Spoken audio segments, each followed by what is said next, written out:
Hey everybody, it's Tim from timgagne.com, and I have a question for you today. Are you a little too controlling when it comes to painting? Today's tips and tricks video for you is about how to loosen up a little bit, get to a point in your painting where you want to start maybe making it look a little more painterly, and I'm going to give you some tips to do that. Sometimes we'll do a painting. I'm working on a painting here of a moose. Sometimes you get to a point in the painting where everything kind of looks like you're trying too hard. Sometimes you can do that when you're using a reference photo for your painting. So one thing I like to do when I get to a point where I feel like it's getting a little bit too stale is to use a fan brush or a large brush that I don't have as much control over to add in layers of washes and details. Sometimes if we go along with a liner brush and we just detail it here and there, every little hair, every little crevice, sometimes it looks a little too controlled and doesn't look as great as a painting. Sometimes you go to a museum and see an awesome painting. A lot of times that artist has worked many years on getting looser with their style and implying and doing little things like washes and things like that to make their painting look really good and also have their own style. So a couple things I'd want to do here, add in some bluish hues and some warm hues, some highlights, some shadows. I'm just going to have you zoom in and I'm going to show you what I mean by being a little bit more loose. Alright, so I'm going to use a fan brush because again, fan brush really can't control it all that well. And I want to add in some interesting details to my painting. First thing I want to do, I've already kind of been doing it a little bit, but if I want to add in maybe a highlight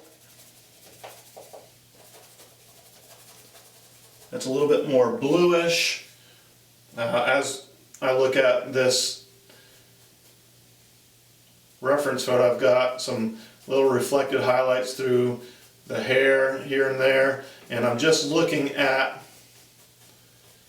my reference photo and looking for highlights and just throwing in these loose brush strokes. I've added a lot of water to my paint so that way it stays a little more transparent, and at the same time it's a little bit more fluid so I can do these looser types of brush strokes. So again, just really kind of loose here.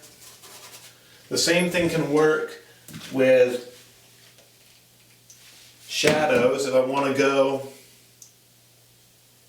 put in a darker shadow, show you, get the paint really thin.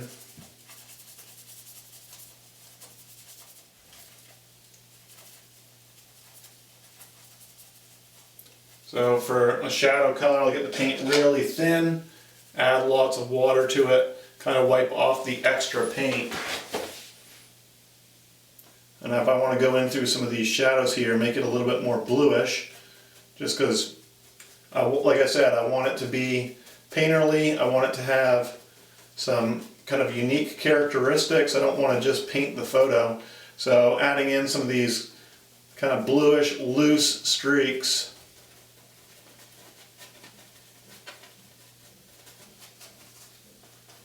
will make my painting a little more unique, but still realistic. So really loose, thin paint. Sometimes, okay, so we're doing shadows, we did a few highlights. Sometimes maybe you want to warm a piece up. Same type of thing. The face here is a little cooled out and I want to warm it up a little bit. I'll thin out I'm using burnt umber for my warm brown color. Same thing, thin it out, warm it up a little bit, and I can go into some of these spots, and you can use your finger too. You go in, add in a few little brush strokes, use your finger to warm up spots.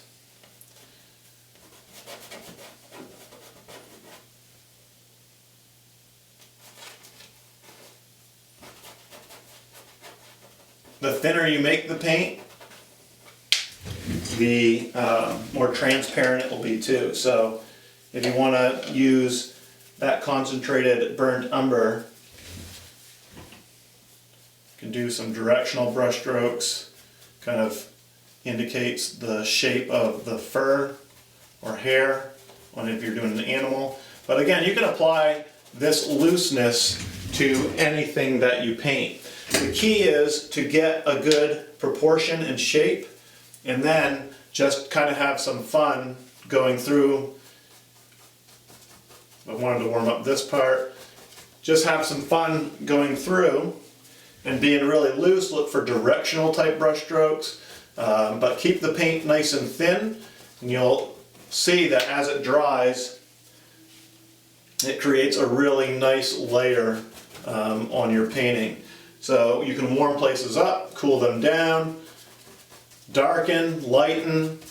The key really is being really loose and fluid with your brush strokes, so that way you're getting a nice loose looking painting.